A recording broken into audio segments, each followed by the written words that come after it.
آج ہماری بہت بڑی خوش قسمتی ہے کہ آج ہمیں حضرت علامہ اقبال رحمۃ اللہ علیہ کے نواسے محترم جناب میاں اقبال صلاح الدین صاحب انہوں نے اپنے قیمتی وقت میں سے ہمیں وقت دیا. ان سے ایک دو سوالات کریں گے. یہ جس ادارے میں ہم آج موجود ہیں لاہور میں، یہ انسٹیٹیوشن ہے دبستان اقبال. تو اس حوالے سے ہم آپ سے پوچھیں گے کہ یہ کب ادارہ شروع ہوا اور ان کے اغراض و مقاصد یا آبجیکٹیوز کیا تھے؟ اس کے آبجیکٹیوز جو تھے تقریباً 12 سال ہو گئے. میں 2012 میں اس کا آغاز کیا تھا.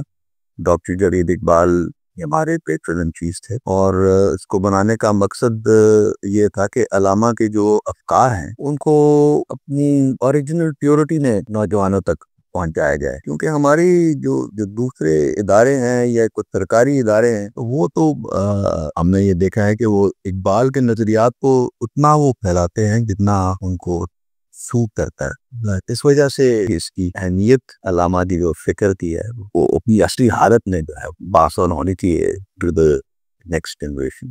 دوسری چیز، کیونکہ آپ نواسے ہیں تو آپ نے اپنی والدہ محترمہ سے پوچھا ہوگا علامہ اقبال کے حوالے سے کوئی ایک دو یادگار چیزیں میرے ناظرین کے لیے. ان کی عمر تو بہت چھوٹی تھی اس وقت. اچھا، جس وقت علامہ کا انتقال ہوا 7 سال کی ان کی عمر تھی ان کی. اچھا، تو کچھ چند باتیں ہیں جو کہ جو یاد ہے، اور جو ہے وہ انہوں نے ہمیں جس طرح وہ بیان کی، جس طرح بچوں کی چھوٹی چھوٹی کوئی یادداشتیں ہوتی ہیں کہ جب والدہ کا انتقال ہوا تو اس وقت تو 4 سال بھی تھی، تو ان کو تو بالکل والدہ تو یاد ہی نہیں ہے. تو وہ بتاتی ہیں ایک وفات سے قبل سال ایک قبل، تو انہوں نے ان کی والدہ کی تصویر سامنے رکھ کے تو ان کو وہ پوچھا کہ تم یہ جانتے ہو کہ یہ خاتون کون ہے؟ یہ تمہاری ماں ہے.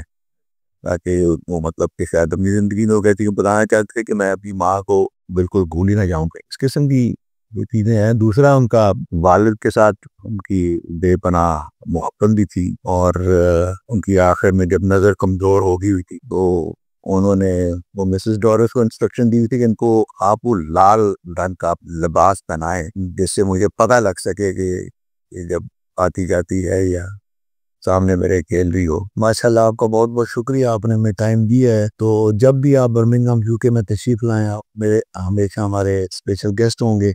میں وائس پریزیڈنٹ ہوں برٹش پاکستانی فورم کا. تو انشاءاللہ دبستان اقبال کے حوالے سے اور ان کی مزید آبجیکٹیوز کو یوکے میں بھی اور 32 کنٹریز میں بھی میرا چکر لگتا رہتا ہے. وہاں بھی اگر کوئی ہمیں ٹیم ملی اچھی تو انشاءاللہ اس کو ہم آگے بڑھائیں گے، کوشش کریں گے کرنے کی.